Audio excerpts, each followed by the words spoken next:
शिव को प्रिय है पुष्प में आंक का पुष्प, जो आंकड़े का पुष्प होता है शंकर को बड़ा प्रिय है। और दूसरे नंबर पर शंकर को प्रिय है शमी का पुष्प, बहुत ध्यान देना महाराज। तीसरे नंबर पर शंकर को प्रिय है महाराज सरसों का पुष्प।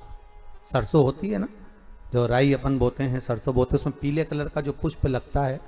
हमारा तो निवेदन रहता है जब तक सरसों आए तो प्रयास करा करो कि सरसों के 108 पुष्प शंकर भगवान पर चढ़ाना प्रारंभ कर दो।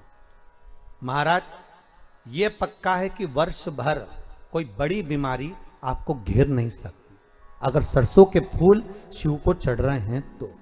और प्रयास करना कि सरसों का जो पुष्प होता है, सरसों का जो फूल होता है महाराज, अगर कोई व्यक्ति को किडनी या लीवर से जुड़ी हुई कोई तकलीफ होती है या किसी व्यक्ति का एक्सीडेंट हो गया होता है और उसका कोई अंग रह गया हो, कोई शरीर का कोई भाग रह गया और वो काम नहीं कर रहा हो, जैसे किसी के पांव रह जाते हैं एक्सीडेंट के बाद, किसी का हाथ रह जाता है, या कोई अंग काम नहीं कर रहा हो, वहां ब्लड पहुंच नहीं रहा हो, वो जगह एकदम सुन्न हो गई हो, खाली पड़ गई हो, तो उसके लिए शिव महापुराण की कथा कहती है कि सरसों के पुष्प 11 शंकर जी के राइट भाग में, जहां शिव जी के गण दरवाजे के द्वारपाल मणिभद्र जिस जगह पर निवास करते हैं, कौन निवास करते हैं?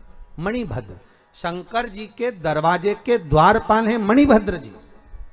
तो मणिभद्र दरवाजे के द्वारपाल में राइट भाग में मणिभद्र जी विराजते हैं। मतलब राइट भाग कौन सा हुआ?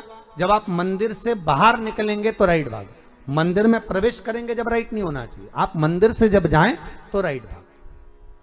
मतलब आप मंदिर से राइट से जाएंगे तो शंकर जी का भी राइट हो जाएगा, क्योंकि शिव जी ऐसे बैठे हैं तो शंकर जी का भी राइट हो गया, देवता उनका भी राइट हो गया, तो राइट भाग सीधा हाथ मणिभद्र जी का स्थान। 11 सरसों के पुष्प मणिभद्र के उस द्वार पर आप रख दीजिए और मणिभद्र के द्वार पर रखकर अंदर जाकर 108 वापिस जब आप बाहर निकल रहे हैं, ये पुष्प आप रखने के बाद एक बार बाहर जाएंगे, फिर वापिस आएंगे मणिभद्र के रखने के बाद, और अंदर जाकर 108 सरसों के पुष्प शंकर को समर्पित करेंगे महाराज। उस सरसों के पुष्प जो शिव जी को आप समर्पित कर रहे हैं उसको वापिस लेकर आएंगे, श्री शिवाय नमस्तुभ्यम बोलकर उस सरसों के पुष्प को महाराज सरसों के तेल की बोतल में उसको डाल लीजिए। शंकर भगवान को किसी भी प्रदोष में, शाम के समय प्रदोष काल में उस तेल को वापस ले जाकर चढ़ा दीजिए शिव जी को, उसको वापस लेकर आ जाइए। उस तेल का प्रयोग आप नाभि में डालिए और जो शरीर काम नहीं कर रहा उस स्थान पर कम से कम 15 दिन 20 दिन तक उसकी मालिश करना प्रारंभ करिए। बाबा चाहेगा तो चलाने का प्रयास कर देगा और वो अंग, वो शरीर काम करने लगेगा। मणिभद्र का स्मरण। श्री शिवाय नमस्तुभ्यम।